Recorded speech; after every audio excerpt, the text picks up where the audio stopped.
नमस्कार दोस्तों। आज की कहानी उपन्यासकार सम्राट मुंशी प्रेमचंद की है। इस कहानी का शीर्षक है ईदगाह। तो चलिए कहानी को स्टार्ट करते हैं। रमजान के पूरे 30 रोजों के बाद ईद आई है। कितना मनोहर, कितना सुहाना प्रभात है। वृक्षों पर अजीब हरियाली है, खेतों में कुछ अजीब रौनक है, आसमान पर कुछ अजीब सी लालिमा है। आज का सूर्य देखो कितना प्यारा, कितना शीतल है, मानो संसार को ईद की बधाई दे रहा है।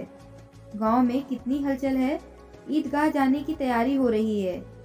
किसी के कुर्ते में बटन नहीं है, पड़ोसी के घर से सुई तागा लाने के लिए दौड़ा जा रहा है। किसी के जूते कड़े हो गए हैं, उनमें तेल डालने के लिए तेली के घर भागा जा रहा है। जल्दी जल्दी बैलों को सानी पानी दे देकर ईदगाह से लौटते लौटते दोपहर हो जाएगी। 3 कोस का पैदल रास्ता है। फिर सड़कों, आदमियों से मिलना, भेंट करना, दोपहर के पहले लौट कर आना। लड़के सबसे ज्यादा प्रसन्न हैं। किसी ने 1 रोजा रखा है, वह भी दोपहर तक। किसी ने वह भी नहीं रखा, लेकिन ईदगाह जाने की खुशी उनके हिस्से की चीज है। रोजे बड़े बूढ़े के लिए होंगे, इनके लिए तो ईद ही है। रोज ईद का नाम रटते थे, आज वह आ गई। अब जल्दी पड़ी है कि लोग ईदगाह क्यों नहीं चलते। इन्हें गृहस्थी की चिंताओं से क्या प्रयोजन। स्वयं के लिए दूध और शक्कर घर में है या नहीं, इनकी बला से। ये तो सेवैयां खाएंगे। वह क्या जाने कि अब्बा जान क्यों बदमाश चौधरी कायम अली के घर दौड़े जा रहे हैं। उन्हें क्या खबर कि चौधरी आज आंखें बदल ले तो यह सारी ईद मुहर्रम हो जाएगी। उनकी अपनी जेबों में तो कुबेर का धन भरा हुआ है। बार बार जेब से अपना खजाना निकाल कर गिनते हैं और खुश होकर फिर रख लेते हैं। महमूद गिनता है 1, 2, 10, 12। उसके पास 12 पैसे हैं। मोहसिन के पास 1, 2, 3, 8, 9, 15 पैसे हैं। इन्हीं अनगिनती पैसों के अनगिनती चीजें लाएंगे, खिलौने, मिठाइयाँ, बिगुल, गेंद और जाने क्या क्या। और सबसे ज्यादा प्रसन्न है हामिद। वह 4-5 साल का गरीब सूरत दुबला पतला लड़का, जिसका बाप गत वर्ष हैजे की भेंट चढ़ गया और माँ न जाने क्यों पीली होती होती एक दिन मर गई। किसी को पता न चला कि क्या बीमारी है। कहती भी तो कौन सुनने वाला था। दिल पर जो बीतती है वह दिल ही में सहती, और जब ना सहा गया तो संसार से विदा हो गई। अब हामिद अपनी बूढ़ी दादी अमीना की गोद में सोता है और उतना ही प्रसन्न है। उसके अब्बा जान रुपए कमाने गए हैं, बहुत सी थैलियां लेकर आएंगे। अम्मी जान अल्लाह मियाँ के घर उसके लिए बड़ी अच्छी अच्छी चीजें लेने गई हैं, इसलिए हामिद प्रसन्न है। आशा तो बड़ी चीज है, और फिर बच्चों की आशा, उनकी कल्पना तो राय को पर्वत बना लेती है। हामिद के पाँव में जूते नहीं हैं, सिर पर एक पुरानी धुरानी टोपी जिसका गोटा काला पड़ गया है। फिर भी वह प्रसन्न है। जब उसके अब्बा जान थैलियाँ और अम्मी जान नियामतें लेकर आएगी तो वह दिल के अरमान पूरे कर लेगा। तब देखेगा महमूद, मोहसिन, नूरे और सम्मी कहाँ से इतने पैसे निकालेंगे। अभागिनी अमीना अपनी कोठरी में बैठे रो रही है। आज ईद का दिन और उसके घर में दाना नहीं। आज आबिद होता तो क्या इसी तरह ईद आती और चली जाती। इसी अंधकार और निराशा में डूबी जा रही है। किसने बुलाया था इस निगोड़ी ईद को। इस घर में उसका क्या काम। लेकिन हामिद, उसे किसी के मरने जीने से क्या मतलब। उसके अंदर प्रकाश, बाहर आशा। विपत्ति अपना सारा दल बल लेकर आए। हामिद की आनंद भरी चितवन उसका विध्वंस कर देगी। हामिद भीतर जाकर दादी से कहता है, तुम डरना नहीं अम्मा, मैं सबसे पहले जाऊंगा, बिल्कुल न डरना। गांव से मेला चला और बच्चों के साथ हामिद भी जा रहा था। कभी सबके सब दौड़कर आगे निकल जाते, फिर किसी पेड़ के नीचे खड़े होकर साथ वालों का इंतजार करते। ये लोग क्यों इतने धीरे चल रहे हैं। हामिद के पैरों में तो जैसे पर लग गए हैं। वह कभी थक सकता है। शहर का दामन आ गया। सड़क के दोनों ओर अमीरों के बगीचे हैं। पक्की चार दीवारी बनी हुई है। पेड़ों में आम, लीचियां लगी हुई हैं। कभी कभी कोई लड़का कंकड़ उठाकर आम के पेड़ पर निशाना लगाता। माली अंदर से गाली देता हुआ निकलता है। लड़के वहां से एक फलांग पर हैं, खूब हंस रहे हैं। माली को कैसे उल्लू बनाया है। अब बस्ती घनी होने लगी थी। ईदगाह जाने वालों की टोलियां नजर आने लगीं। एक से एक भड़कीले वस्त्र पहने हुए, कोई इक्के तांगे पर सवार तो कोई मोटर पर। सभी इत्र में बसे, सभी के दलों में उमंग। ग्रामीणों का वह छोटा सा दल अपनी विपत्रता से बेखबर, संतोष और धैर्य में मगन चला जा रहा था। बच्चों के लिए नगर की सभी चीजें अनोखी थीं। जिस चीज की ओर ताकते ताकते ही रह जाते। पीछे से बार बार हार्न की आवाज होने पर भी वह न चेतते। हामिद तो मोटर के नीचे जाते जाते बचा। सहसा ईदगाह नजर आया।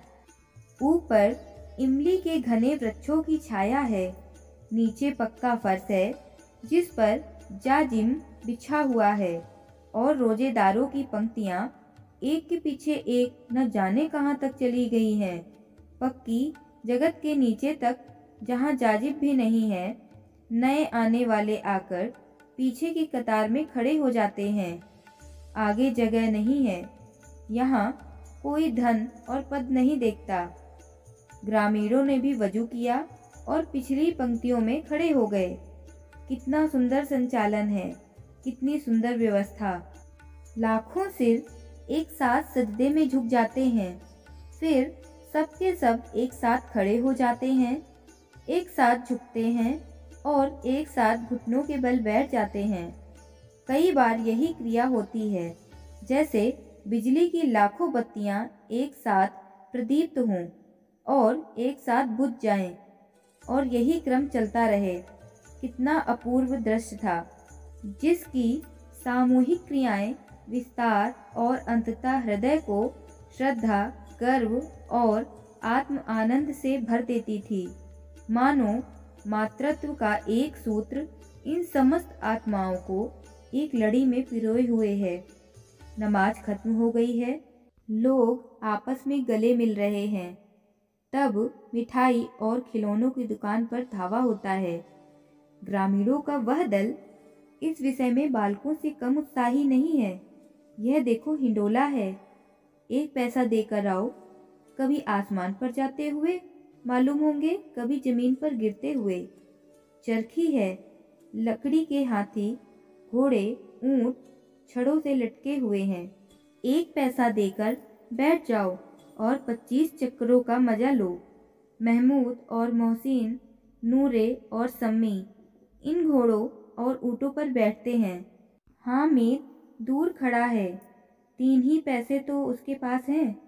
अब कोस का 1/3 जरा सा चक्कर खाने के लिए वह नहीं दे सकता। खिलौनों के बाद मिठाइयाँ आती हैं। किसी ने रेवड़ी ले ली है, किसी ने गुलाब जामुन, किसी ने सोहन हलवा मज़े से खा रहे हैं। हामिद बिरादरी से पृथक है। अभागे के पास 3 पैसे हैं, क्या नहीं कुछ लेकर खाता। ललचाई आंखों से सबकी ओर देखता है। मिठाइयों के बाद कुछ दुकानें लोहे की चीज़ों की हैं, कुछ गिलट की और कुछ नकली गहनों की। लड़कों के लिए यहाँ कोई आकर्षण न था। वह सब आगे बढ़ जाते हैं। हामिद लोहे की दुकान पर रुक जाता है। कई चिमटे रखे हुए थे। उसे ख्याल आया, दादी के पास चिमटा नहीं है। तवे से रोटियां उतारती है तो हाथ जल जाता है। अगर वह चिमटा ले जाकर दादी को दे दे तो वह कितनी प्रसन्न होगी। फिर उसकी उंगलियां भी कभी नहीं जलेंगी और घर में एक काम की चीज़ भी हो जाएगी। खिलौने से क्या फ़ायदा, व्यर्थ में पैसे खराब होते हैं। उसने दुकानदार से पूछा, यह चिमटा कितने का है। दुकानदार ने उसकी ओर देखा और कोई आदमी साथ न देखकर कहा, यह तुम्हारे काम का नहीं है जी। हामिद ने कहा, बिकाऊ है कि नहीं। बिकाऊ क्यों नहीं है, तो बताते क्यों नहीं कि कितने पैसे का है। 6 पैसे लगेंगे। हामिद का दिल बैठ गया। ठीक ठीक बताओ। ठीक ठाक 5 पैसे लगेंगे, लेना हो तो लो, नहीं तो चलते बनो। हामिद ने कलेजा मजबूत करके कहा, 3 पैसे लोगे? यह कहता हुआ वह आगे बढ़ गया कि दुकानदार की घुड़कियां न सुने, लेकिन दुकानदार ने घुड़कियां नहीं दी, बुलाकर चिमटा दे दिया। हामिद ने उसे इस तरह कंधे पर रखा मानो बंदूक है और शान से अकड़ता हुआ संगियों के पास आया। 11 बजे सारे गांव में हलचल मच गई कि मेले वाले आ गए।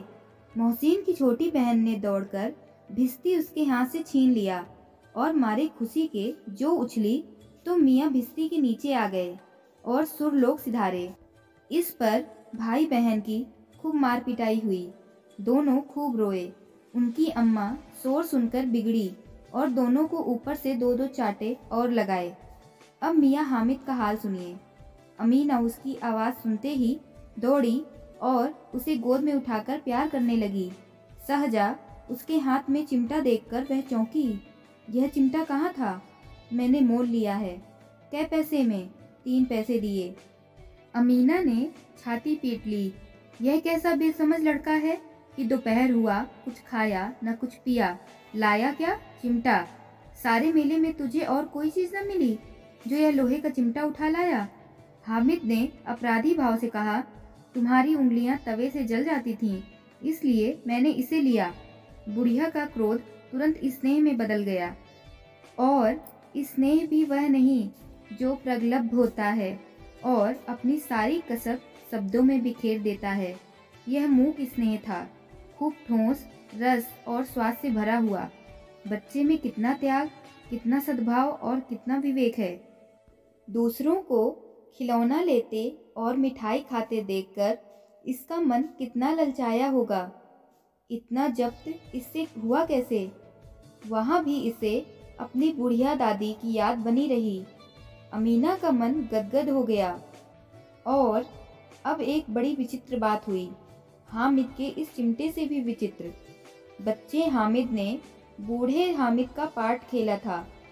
बुढ़िया अमीना बालिका मीना बन गई। वह रोने लगी, दामन फैलाकर हामिद को दुआएं देती जाती थी और आंसू की बड़ी बड़ी बूंदें गिराती जा रही थी। हामिद इसका रहस्य क्या समझता? तो दोस्तों, और भी ऐसी कहानियाँ सुनने के लिए मेरे YouTube चैनल को लाइक, शेयर, सब्सक्राइब करिएगा और कमेंट करके ज़रूर बताइएगा।